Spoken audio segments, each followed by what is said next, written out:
ꯅꯨꯡꯊꯤꯜꯒꯤ ꯃꯇꯝꯅꯤ ꯍꯦꯟꯔꯤ ꯃꯁꯥꯗꯨ ꯏꯁꯣꯟ ꯁꯣꯟꯊꯗꯅ ꯃꯪꯗꯨꯅ ꯃꯆꯤ ꯃꯆꯤ ꯐꯝꯃꯒ ꯂꯩ ꯑꯗꯨ ꯎꯕꯗ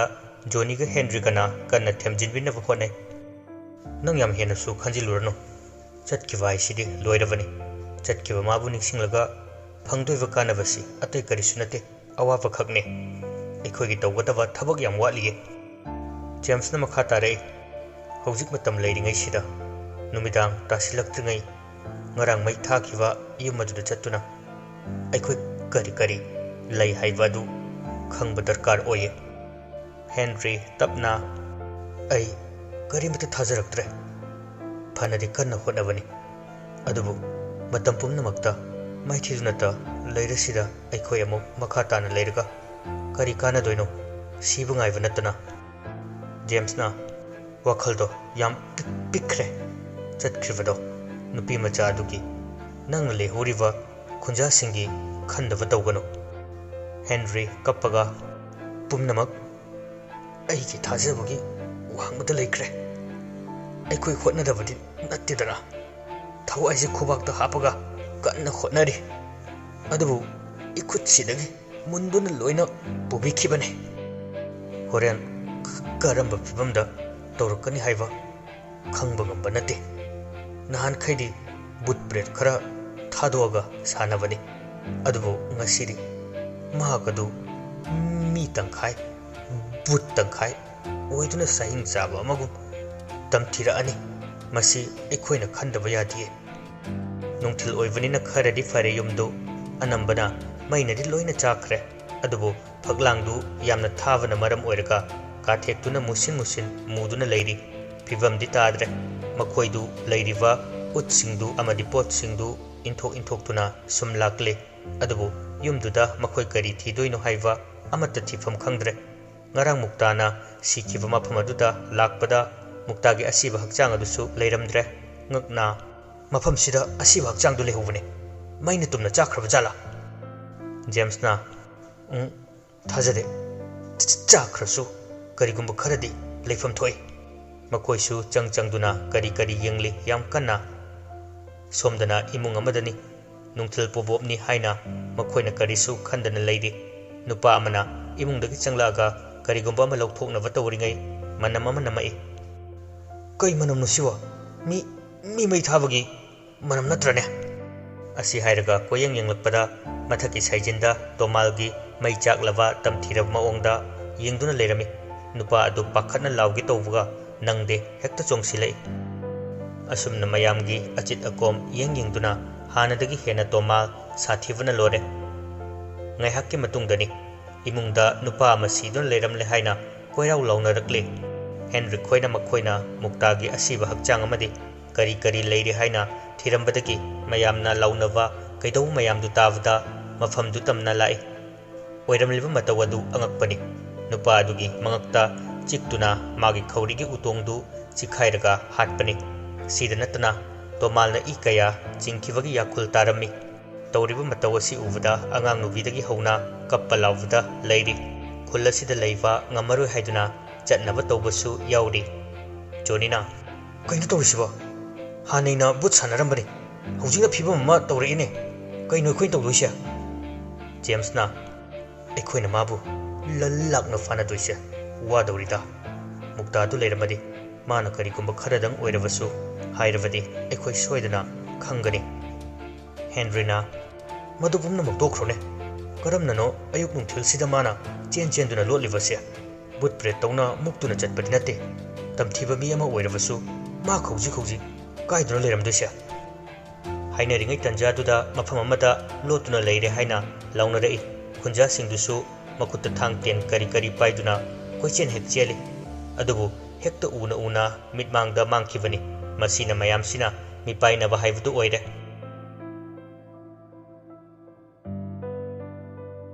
ꯅꯨꯃꯤꯗꯥꯡ ꯑꯣꯏꯁꯤꯜꯂꯛꯄꯒꯤ ꯌꯥꯆꯪꯂꯛꯄꯒꯤ ꯊꯣꯡ ꯂꯣꯟꯗꯨꯅ ꯃꯌꯥꯝꯗꯨ ꯂꯩꯅꯔꯤ ꯀꯤꯅꯗꯨꯅ ꯏꯃꯨꯡꯗꯨꯗ ꯅꯨꯄꯥ ꯑꯃꯗꯤ ꯑꯍꯜ ꯑꯃꯁꯨ ꯑꯉꯥꯡ ꯅꯨꯕꯤ ꯄꯨꯟꯅ ꯂꯩꯔꯤꯕꯅꯤ ꯑꯩꯈꯣꯏ ꯅꯣꯡꯃ ꯅꯤꯅꯤꯁꯤꯗ ꯌꯨꯝꯁꯤ ꯊꯥꯗꯣꯛꯑꯒ ꯆꯠꯇꯕ ꯌꯥꯗꯕꯅꯤ ꯑꯍꯜ ꯑꯗꯨꯅ ꯑꯩꯗꯤ ꯑꯗꯨꯃꯛ ꯌꯨꯝꯁꯤꯗ ꯂꯩꯍꯧꯔꯒꯦ ꯅꯪꯒꯤ ꯕꯥꯕꯅ ꯊꯝꯕꯤꯔꯝꯕ ꯌꯨꯝ ꯏꯪꯈꯣꯜꯁꯦ ꯑꯩ ꯊꯥꯗꯣꯛꯑꯒ ꯆꯠꯄ ꯉꯝꯃꯣꯏ ꯏꯕꯨꯡꯉꯣ Imasu hojik wariba fivamsi khangba natro kadaidagi lehauba yadoino Hanubi aduna masadu pakhatna wa ngangba thokta makutu thilai maningi chakhum leiva adomda leiramiba misingdusu karino haina phat yenglakpada kananoma amamba duda lumduna yenglaka leiramwa adu ubada makhoi pakhatpana lore angang nubi singdusu kappaga lawbuga kanna tawri yumadugi nupadudi makuta thangjo ama pairaga tapna tapna changsinge tawe adu ubada magi nupina nate changano oiningbu oisino aigi khuchina kaaga hatkani tamthiraba saktamadu lummaga leiri mina ukre khangkre haiduna chatpa khotpasu tawde aduki matik mana sathibagi changasi nupa aduna thang pairavani haiduna changsilaga yange tawe adubu khanghodana phat chongsilaga nupa adugi mangak samdu lakhi nupi angang singduna kappa lawba khongbagi makhol adu tabda anakpada leiva singna thong thilakpadagi tamthiba saklon adu maning phawraga chenthokre nupi adu chensilaga mapuroibu kolaga kappi karino tawriba tawsiba ima tamosi ingak tangaire nupa aduna mamit mana yonglaga makutuna chenkiba domda thilaga thoibia nupi adu magi macha tombi adu yenglai leiramdre macha nupi ahal aduna mabokki manakta masata silaga leire somdana tomalna angang macha adubu makok lawailu samaduda tap pairaga yanduna chatli angang aduna kaptuna chatpadu leiriva khunja singdusu tai adubu mabutanava ngambagi sakti leite macha kainabagi maichakni yomlava nupi aduna fring chongduna kapli mapuroivasu tapna mapidu tarakli matam sida chawkhatana doctor nung leidana layengni haiva masu leiramde tawriba mayam asi Henry khoisu adumak yengbata tare upai sunglei leitre Henry khoisu mapal thokre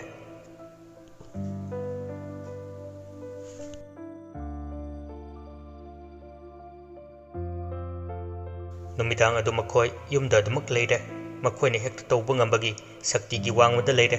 ngasidi hanagi adumna but bread kaya thadoaga neiva khotpa kihan khanghanba mayam adu amata tawruktre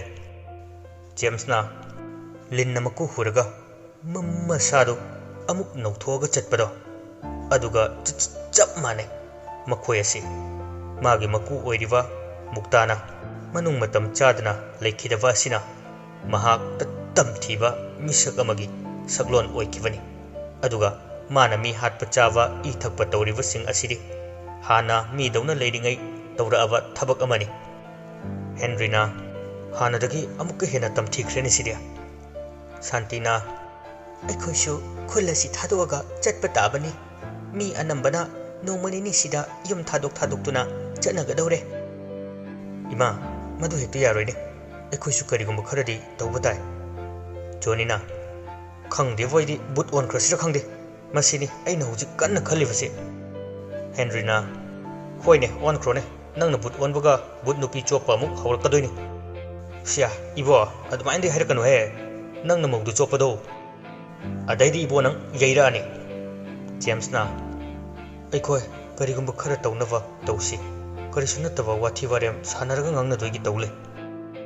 tombina yum si thadoga chatrabadi upai leite aikoi phiba mama tar oidra James na baba karisu kana roye khulsida mi leibaini mana mafam sida naidiba mayamse aikoina khunsi thadoga loina chatkibada ma atopa khul amada asiga chap manana thawai amanate but ama pura nate thaina dagi sanakhiba aduna maha lairon tiron singaduna mitrang tawraga leibani tasengna ma mi amani khangdrene he lodawrida tawrisa ama hairingai sida thoibagi machano pido yengo aidi kari haigadabano khangdrabani angang adusu puraga chatkre thoibasu leitre nupidudi pura angaubi oihoredana Jonina aige haibu changana losilo nganna pothasi asini nahan makai fajana tum chadabagi isasi yadre mayam sigi maram sida Henry ki wakhaldu phumbongnare thembina manung matam chadana laikidava amadi misi chadana tawriba mayam adu ningsing laga leire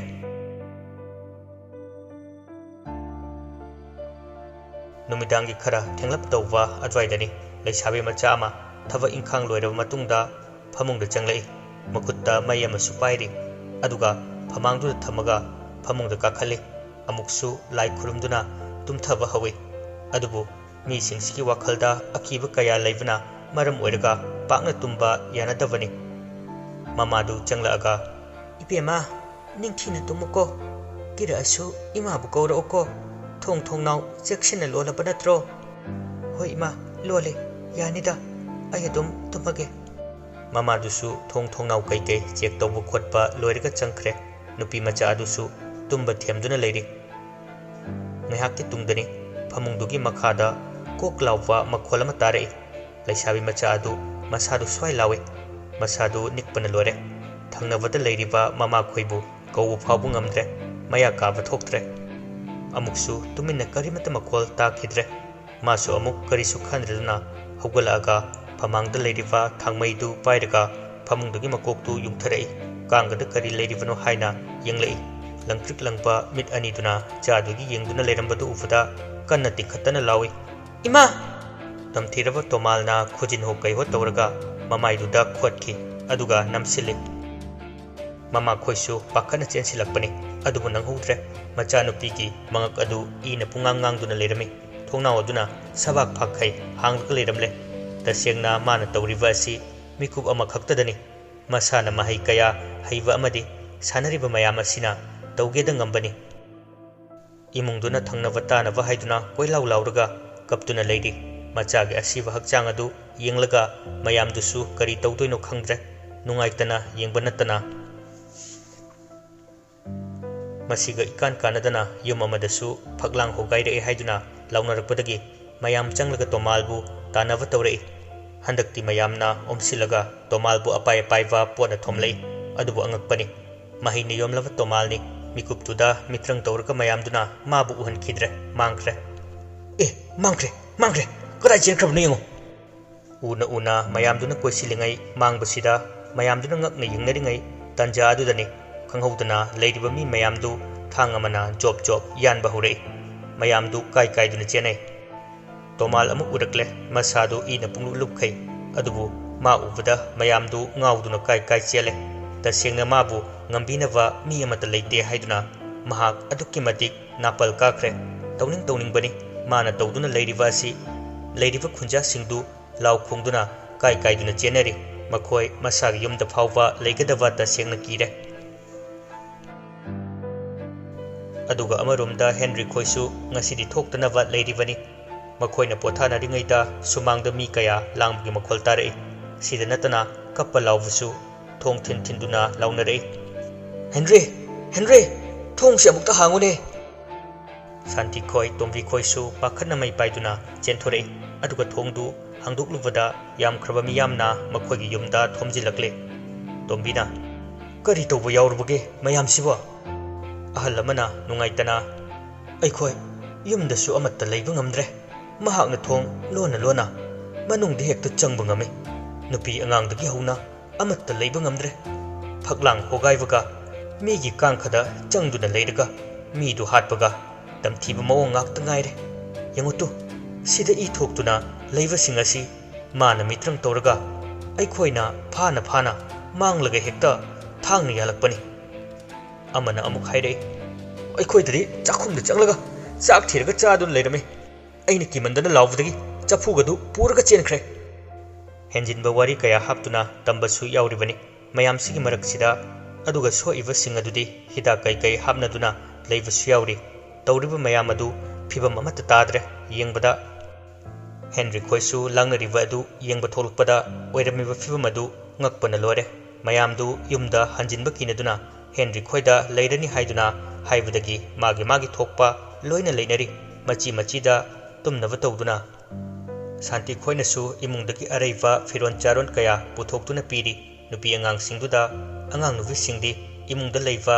janva khaidi leiri aduga jandava khaina mangolduda machi tasinduna phi amamam thaduna tumboi keiboy leiri nupa sing adudi tumni chani haiva khangdre makutta khulai amamam paiduna yum adugi akoivada phatrava tamthirava tomalbu lakpra haiduna koyeng yenglaga leiri Henry khoisu mayamdugi maraktuda kupna senaduna leiri. Jonina ngasiri pothage ngahakta tumgena khankibani. Laisina ibungo nangdi tumba yade. Tummadi masak fajathokini na namdana tumhandre. Henry na sakmakna pungdonda yawba tin hek manbane. Nang ngamaibo. Tanjaduda kanagumba ma pakhatna laure. Ada kenom leiri. Tu sida. Makut thinduna wangkraba uwadugi mathaktuda kanagumba ma lepaga leiri. Masigi thabak asi miyoiba ama hektana tauba ngamgadaba thabak natte. Adubu mahina masadu yomlava tomalna ngambani. Henry khoisu makhoigi thongalgi wanguda leiriva uwadugi mathaktuda kanagumba ma lepaga makhoigi maikaida yengga leivdu ure. Nupi angangsingdudi kinaduna kapasu yauri. Masa thengnakiba akiba singaduna gyan tadavasu yauri. Tomal u mathak aduda leirika fattabani yomlava magi wakhalagda khali. Aina amatta lemna tharoi. Hujikti aigi tamthiba saklon asina mi khara halasu tupasu. Matamgi matung ina amuk anaw mapok amada chatnaba honakibani. Aduvana khoina madu pumnamak thukaivanina aina tawrakpadi yengo. Noi mi mata lemna tharoi. Thengnava areiba pumnamak hatkani. James khoisu kari tawduno haiva tawpham khangdre. Mabokna piramba lairik singdu Henry khoi tawraga amamamta phaktoktuna thi kari yauri kari leidevge haiduna. James na sida iriva asidi aikhoina mana khoidawa sanagadoriba mi eduna taibangpal thadoga chatkhrabasu mahaki hakchangna amadi mabu hatliva potsak adu tawraga magi thawai medel adu kauraga wahang pahung tawbadi yai. Jonina muktagi hakchang lotliva sigi maramdi sida leirene asigi oire kaiduna mana lotlamdoisa aikhoina masi karisu khangdriva thiva khangdrisina kaigino. Henry du ngahak wakhan khali aduga mahak wakhal adu karimada choithopa tawdana tuminna adumak mangduna leiri. James na ludawrida aikhoi ngarang thiba yaba thire adubu leibusu tawde aduga karamnano aikhoina thidawribase hayeng amu aikhoi fajana yenguba darkar oi. Numitusu mayamduna tumba yadana leiriba mayamduna yumdu punglangda langi adubu mayamdu akibari khara fai maramdi makhoi punsinduna leiva maramasina. Asumna numitumasu haukhirami mathangi ayuktani mayamdu ayuk nungthil oivana akiva kharadi phanaduna khara amadi mayumda kaida hanabasu yaukre. Nupi angang kharadi Henry khoida adumak leidi. Santina chakase pura sida thongasi magi tongana thongba haibase pharak tarakani sida sum areiba singse punna charasi. Mayamdusu hoi haiduna makhoi punna chak isingidamak langnari aduga amana Henry khoisu makhoi mukta khoigi karigumba kharada khangnaba haiduna lairikta yauriba potlam singdu lobune haiduna lakli. Makhoisu kiribani hojik oidiva tomalgi phibam aduda ma leiramadi kamdauba haiva sigi wakhalda. Jonina lummak leiramdana ko amuk chongsilaga aigi ngaksam machase amuk chikhradi kamai tawnia. Henry na ngaksamnena guligi hek maladana adum wadu hairagano lanchatpada kanana maithini khalaga chanage ha. Is khandaba yadabanine aidi heroni na halani na chalani adai chongsilaga lakhradi masi tumina leiba yadro huran lakpada huran laena lawedo tare nangidude leiramasu hotana chen kitare. Asumna haina dana leiriba pot singdu hogai duna amamamta thirai adubu mathong maram amata leite masina makhoina leiriba pot singdu mafam amada loina thangdoi aduga yam kupna thirakpani. Henry na mukta tharaga hatkiba khujaidu targa leiramba du uvada masi sida leirani sigi manakta mukta du leifam thokpani asiba sifau mongphamda mina senaraga mai tha fau masadu dum lei hairibani aduga kamai leitrino mari. James na lot ki haina lot kraba potni aikhoina masida thiba ama darkar oye. Makhoina yengbada karisu leiba ude maramasina amuk halakpada tare makhoi upai leitana.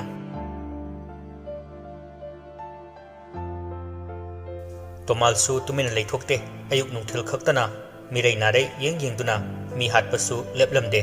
aduga mafam amada mayamna changsiluvada ꯃꯥꯅ ꯆꯦꯟꯗꯨꯅ ꯄꯨꯈꯤꯕ ꯃꯤ ꯑꯃꯗꯤ ꯑꯉꯥꯡ ꯑꯗꯨ ꯁꯤꯗꯨꯅ ꯇꯥꯔꯝꯕ ꯑꯗꯨ ꯎꯕꯗ ꯃꯌꯥꯝꯗꯨ ꯀꯞꯄꯁꯨ ꯑꯀꯤꯕꯁꯨ ꯄꯨꯝꯅꯃꯛ ꯄꯨꯜꯂꯔꯦ ꯃꯌꯨꯝꯗ ꯂꯩꯒꯅꯤ ꯍꯥꯏꯅ ꯆꯠꯂꯤꯕꯁꯤꯡ ꯑꯗꯨꯁꯨ ꯃꯈꯣꯏꯒꯤ ꯃꯄꯣꯠ ꯃꯆꯩ ꯌꯣꯝꯗꯨꯅ ꯑꯃꯗꯤ ꯆꯥꯅꯕ ꯑꯔꯩꯕ ꯄꯨꯗꯨꯅ ꯍꯦꯟꯔꯤ ꯈꯣꯏꯗ ꯂꯥꯛꯂꯝꯃꯤ